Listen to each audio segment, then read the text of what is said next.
ধরনের একটা ডিজাইন শিখবো আমরা। এটাকে বলা হয় হচ্ছে ওয়ার্ড আর্ট। দেখো তোমাদের কম্পিউটারে তোমরা ইচ্ছা করলে এই ধরনের ডিজাইন কিন্তু আনতে পারবা না। এখন খেয়াল করে দেখো যে এখানে ডিজাইন, বিভিন্ন ডিজাইন আমি ওয়ার্ডকে বিভিন্ন ডিজাইনে কিন্তু দেখাচ্ছি কিনা বলো, তাই না? তাইলে কি এই ডিজাইন, ওয়ার্ডের এই ধরনের ডিজাইন আসলে কিভাবে হয় আমরা আজকে সেই বিষয়টা শিখবো ওয়ার্ড আর্টের মাধ্যমে। এইটা করতে হলে আমরা সর্বপ্রথম মাইক্রোসফট ওয়ার্ডে ঢুকবো। মাইক্রোসফট ওয়ার্ডে ঢুকলাম, এই তো আমরা ওয়ার্কশিটের মধ্যে আছি, তাই না? এটা করতে হলে ওয়ার্কশিটে প্রথমে আসবো। এইবার আমাকে যে কাজটি করতে হবে, এই ফাইলটা প্রথমেই আমাকে সেভ করে নিতে হবে।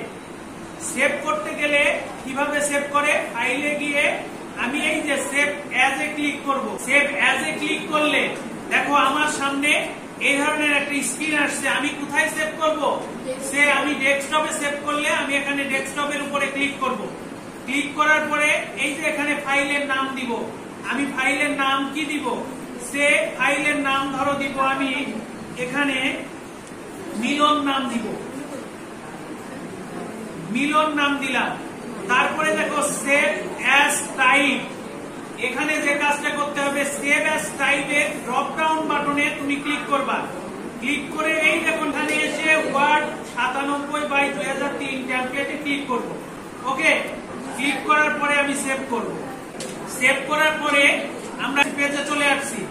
জাস্ট আমি ওয়ার্ডটাকে কি করব, এখন আর্ট আকারে বিভিন্ন ডিজাইনে আমি উপস্থাপন করব। এর জন্য যেই ওয়ার্ডটা আমি বিভিন্ন ডিজাইনে উপস্থাপন করতে চাই, ঠিক সেই ডিজাইন ওয়ার্ডটা আমি এখানে লিখে নিব। সেই ওয়ার্ডটা আমি লিখে নিব। আমি বাংলাদেশ ওয়ার্ডটা বিভিন্ন ডিজাইনে উপস্থাপন করতে চাচ্ছি। সেই ক্ষেত্রে আমি আগে বাংলাদেশ লিখে নিই। বাংলাদেশ লিখলাম, তাই না? লিখার পরে এটাকে জাস্ট সিলেক্ট করব। সিলেক্ট করে আমি ইনসার্টে আসব। ইনসার্টে আসার পরে দেখো রাইট সাইডে ওয়ার্ড আর্ট লেখা আছে। দেখো ওয়ার্ড আর্টের কিন্তু বিভিন্ন ডিজাইন এখানে আছে। কিন্তু তোমরা তোমাদের পিসিতে যাও, ওয়ার্ড আর্টের কিন্তু আর্টের ডিজাইন পাবা না। ওয়ার্ড আর্টের ডিজাইন পাবা তোমাদের পিসিতে পাবা না। এটা কেন পেলাম?